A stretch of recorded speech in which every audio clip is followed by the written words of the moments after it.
Olá, pessoal. Muito bom estar com vocês novamente. Então, esse é um videoaula que eu estou gravando para nosso curso de Cálculo Diferencial e a Vida no Campo. E essa é uma aula introdutória para vocês se motivarem a estudar cálculo. Então, o que a gente vai ver hoje nesse videozinho? O que significa cálculo, né? E cálculo diferencial? Semana passada a gente fez uma aula introdutória, a gente falou um pouco sobre o que é o cálculo, alguns de vocês me mandaram áudios dizendo o que vocês lembravam sobre isso, e vocês responderam corretamente que o cálculo, então, é o estudo da matemática que trabalha com o conceito de variação, taxas de variação. E aí hoje a gente vai estudar um pouco sobre quando isso foi desenvolvido, quando essa ferramenta foi criada, em que contexto histórico, para quê, para quem e por quem. E o que isso tem a ver com a vida no campo? Então, por que a gente está estudando essa disciplina? E aí a gente vai conversar também sobre o que eu preciso lembrar lá do ensino médio para poder facilitar o entendimento no curso, tá bom? E vamos falar um pouquinho sobre onde a gente consegue encontrar materiais para estudo. Então, semana passada eu pedi para vocês procurarem o livro de pré-cálculo que tem na biblioteca, está disponível na biblioteca virtual. Hoje eu vou falar sobre algumas outras referências que pode ajudar. Então tá, o que é o cálculo diferencial? Então, a matemática, que é a mãe das ciências, a rainha das ciências, né? A matemática é essa linguagem que as outras ciências se utilizam para poder descrever os fenômenos, né? Então, a química usa matemática, a física usa matemática, as ciências sociais usam matemática para descrever movimentos populacionais, né?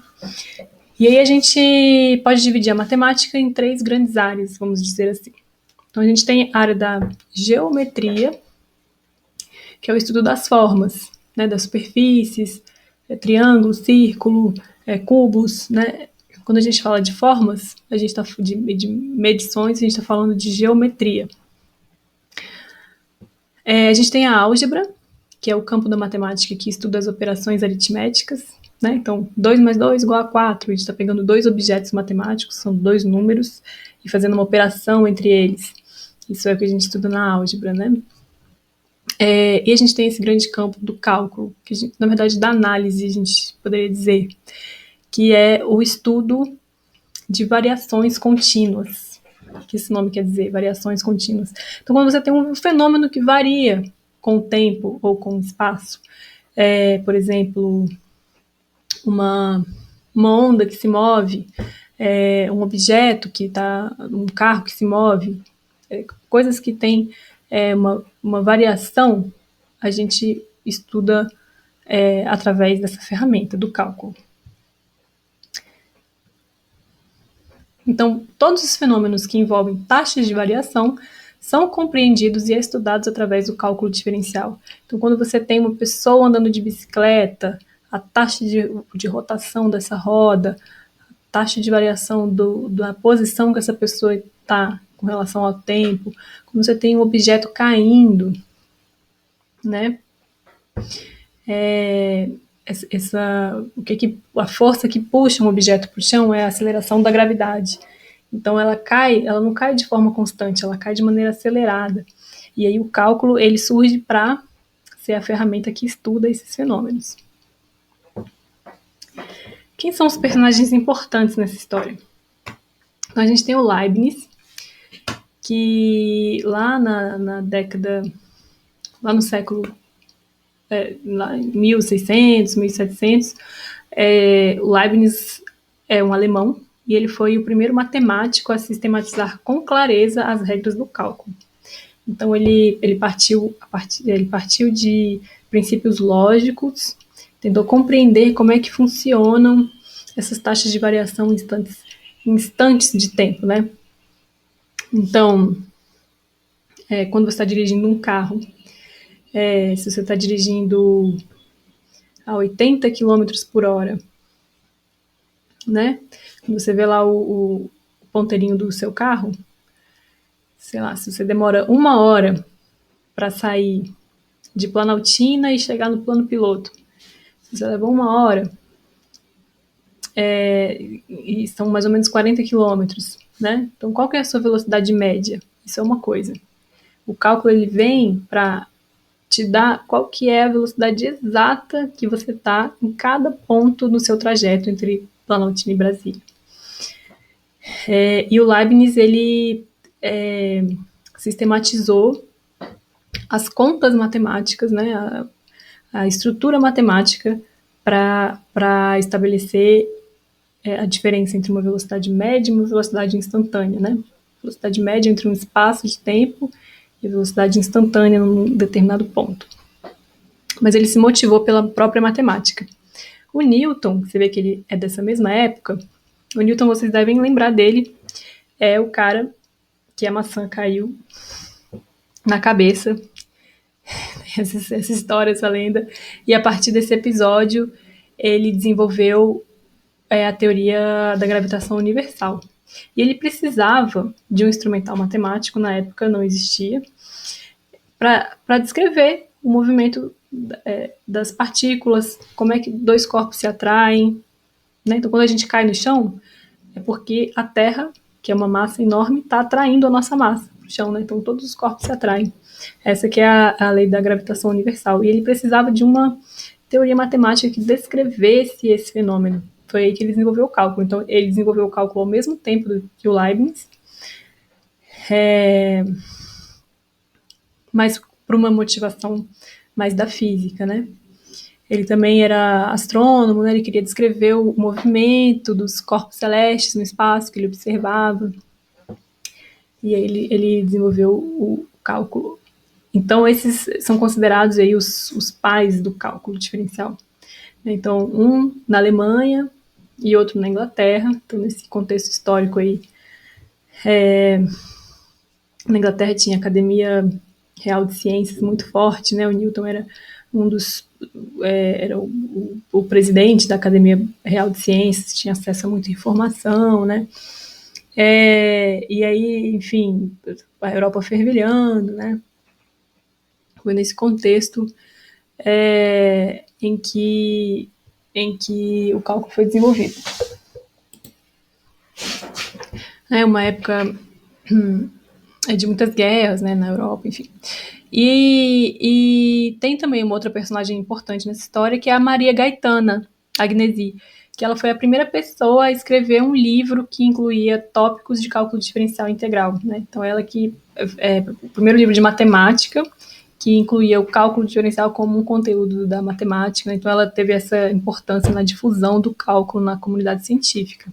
Então, estão aí 3 personagens importantes da história do cálculo. Né? Então, o cálculo foi importante para a gente entender, por exemplo, o movimento dos corpos celestes, né? Como é que esses corpos se movimentam no espaço.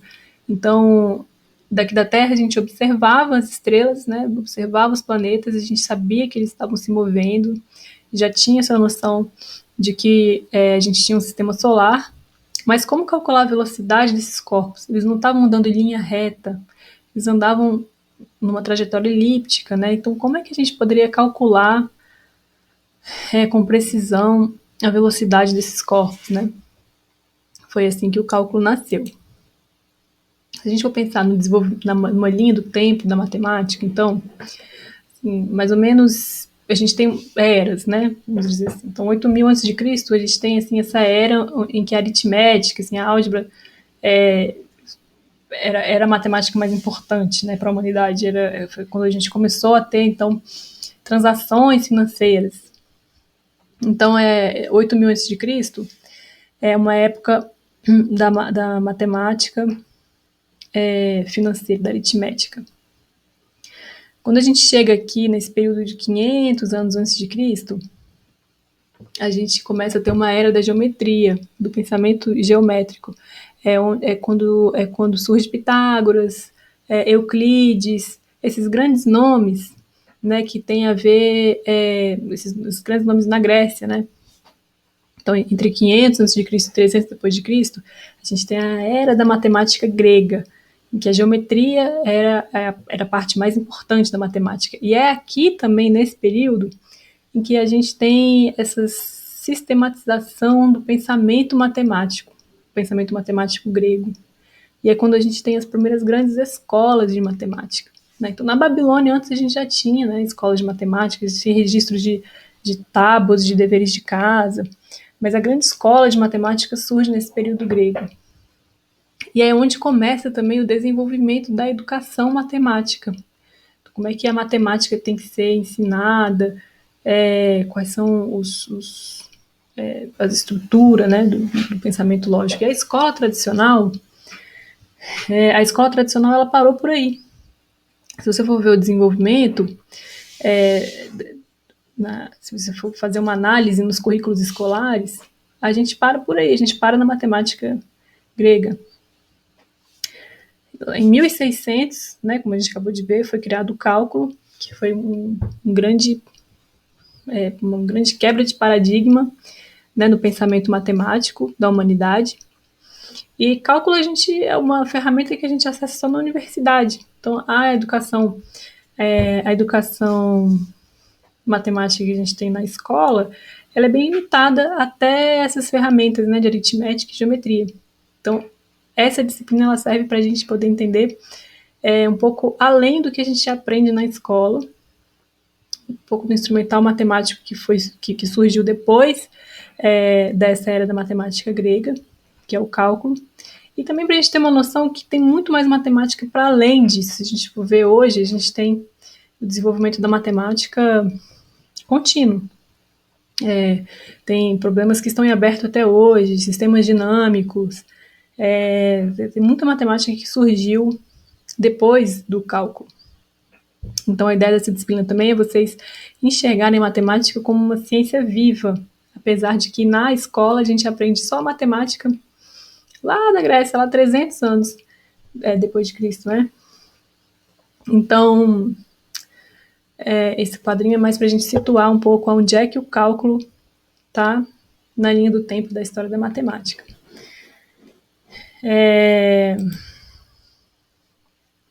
Então, o cálculo ele foi a primeira conquista da matemática moderna. Até hoje, a importância do cálculo é difícil de estimar. Todo o sistema lógico da análise matemática desenvolveu-se a partir do cálculo e podemos dizer que hoje a análise é o maior avanço técnico do pensamento exato. Então, como eu falei mais para trás, uma das grandes áreas da matemática é a análise. E a análise é onde a gente estuda conceitos, por exemplo, do infinito, né?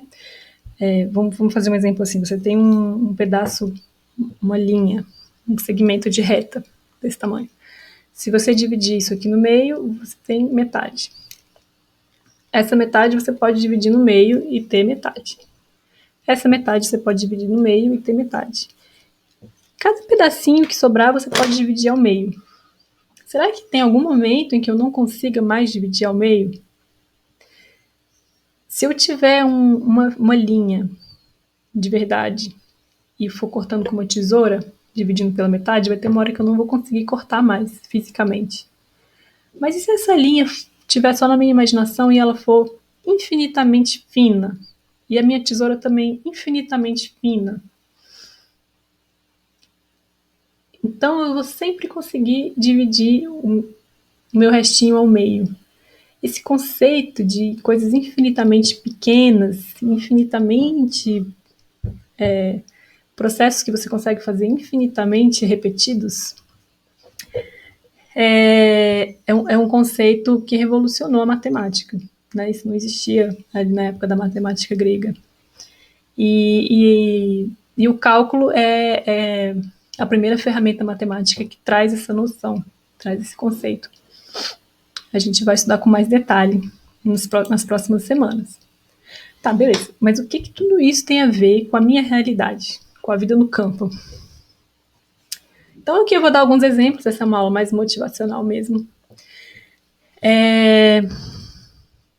Então, por exemplo, você vive no campo, a sua casa, a sua comunidade é abastecida por algum rio. E você pode estar interessado em acompanhar um estudo sobre a vazão do rio, por exemplo. Na seca, a vazão diminui muito e tal. Então, vazão é uma taxa de variação. É uma taxa de variação de quanta água passa por uma determinada área num determinado tempo. Então, a ciência matemática que ajuda a descrever esse fenômeno é o cálculo. Você pode estar interessado numa reação química, por exemplo. Quero saber, por exemplo, um corpo que está queimando, né? Uma queimada numa floresta. Qual a velocidade que esses gases vão se espalhar no ar? Isso também é cálculo. Você pode estar interessado, por exemplo, em estudar crescimento populacional. Então, tem uma praga que deu na sua plantação. Você quer saber em quanto tempo essa praga vai atacar metade da sua plantação? Isso é variação também. Variação do número de animais por tempo, né? Isso também é cálculo. Você pode estar querendo avaliar qual que é a melhor idade para você abater um animal, aproveitando ao máximo a sua carne. Então, quando o animal é pequenininho, ele não tem muita carne. Então, ele vai crescendo, tem uma hora que ele fica adulto, tá cheio de carne. E depois ele mantém aquele peso por um bom tempo e está só consumindo ração. Então, o melhor momento é quando ele chega nesse nível máximo para abate. Esse exemplo é meio mórbido, né? Então, sei lá, para quem é vegetariano, não pode não ter gostado desse exemplo, realmente. Mas, sei lá, você pode estar interessado em compreender o movimento das estrelas, os corpos celestes. Então, recentemente passou aqui perto do planeta Terra o cometa Neowise, não sei se vocês viram, talvez vocês que moram aí longe da luz, aqui em Brasília eu não consegui ver, é muita luz. Mas talvez vocês tenham visto. E os astrônomos eles só conseguem saber que esse cometa estava aqui perto em determinada data por conta do cálculo diferencial. Falando nisso, falando em cometas, recomendo esse filme, não sei se vocês já assistiram, se chama Estrelas Além do Tempo. Quem quiser assistir aí no final de semana, um filminho bem legal. Conta a história, então, dessas matemáticas maravilhosas que estudavam cálculo. E elas foram matemáticas e engenheiras da NASA. E aí é legal esse filme porque conta, né, a importância da matemática para a exploração do espaço. E conta também a situação, né, das mulheres negras da NASA, como elas eram invisibilizadas. Enfim, é um filme bem interessante, deixando aqui de dica para vocês.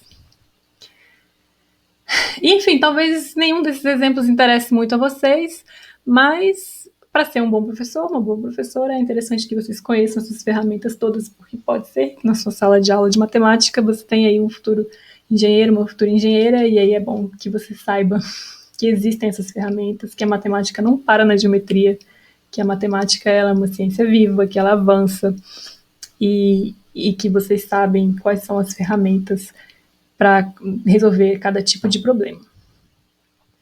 Então, beleza. O que eu preciso lembrar lá do meu ensino médio para poder acompanhar esse curso, para eu poder, né, entender um pouco mais de cálculo? Tá, eu vou querer, então, que vocês lembrem da equação da reta. Vocês lembram? Se vocês não lembram, não se preocupem, a gente vai fazer uma revisão na aula que vem. Hoje eu estou mandando uma listinha com 4 exercícios, ou 5, não lembro, sobre a equação da reta, para vocês lembrarem o que é a inclinação da reta, como é que a gente descreve uma reta no plano, e aí façam os exercícios. Se vocês não conseguirem fazer, me mandem uma mensagenzinha, um áudio, falou, professora, socorro. Mas eu quero que vocês lembrem, tá bom? Depois a gente vai dar uma revisada em funções, né? F de x igual a x mais b, lembra? Então, as funções, né, são as relações entre dois conjuntos. E também os gráficos dessas funções, como é que a gente pode representar essas funções num gráfico cartesiano. Lembram do GeoGebra? Se vocês não têm o GeoGebra em casa, não tem problema, tá bom? Quem tiver é legal, mas se não tiver, não se preocupe. Tá, então a gente vai basicamente relembrar 3 tipos de funções para essa disciplina. Existem vários tipos de funções, mas para essa disciplina eu vou concentrar em 3, para a gente poder ter exemplos legais, não tão simples, mas também não tão complexos. Tá, então, funções quadráticas. Nesse primeiro quadradinho aqui, que vocês estão vendo aqui em cima, a gente está vendo aí o teorema de Pitágoras, né? Então, a soma dos quadrados dos catetos é igual ao quadrado da hipotenusa. Essa relação quadrática é a relação que move, então, as equações de segundo grau, né? Então, se eu tenho o valor da hipotenusa de um cateto, como é que eu descubro o valor do outro cateto? Isso aí me dá uma equação de segundo grau. E se eu variar esses tamanhos desses lados desse triângulo, eu vou ter uma função de segundo grau. Né? As funções de segundo grau, elas têm essa cara que vocês estão vendo nesse segundo gráfico, que são parábolas, né? A antena parabólica tem o formato de uma parábola. E essas funções quadráticas, elas descrevem movimentos interessantes, né? Por exemplo, de balística. O que é balística? Balística é quando você joga uma pedra, essa pedra vai fazer um movimento parabólico no ar. Então, se você quer irrigar uma horta, aí você vai jogar a mangueira para frente e aí essa água ela vai cair lá na frente, né? Porque a gravidade puxa a água para baixo.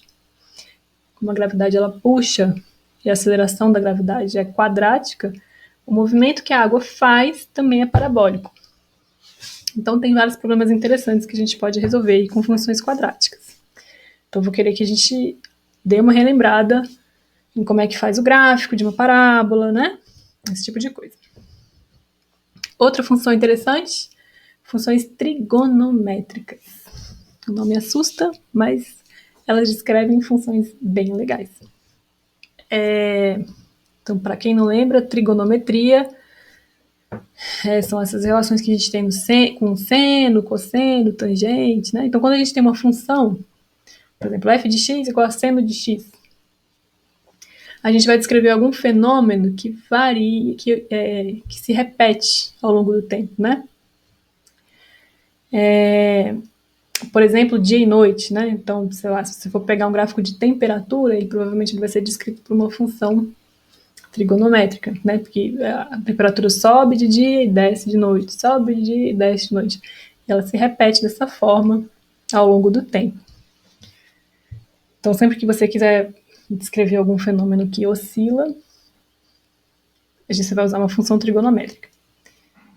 E o último tipo de função que a gente vai estudar nessa disciplina são as funções exponenciais. Então, a gente ouviu falar muito de funções exponenciais, né, quando começou o coronavírus. Então, funções exponenciais são funções que crescem indefinidamente. Então, por exemplo, né, se eu sou uma pessoa, estou contaminada com coronavírus, eu vou transmitir para 3 pessoas.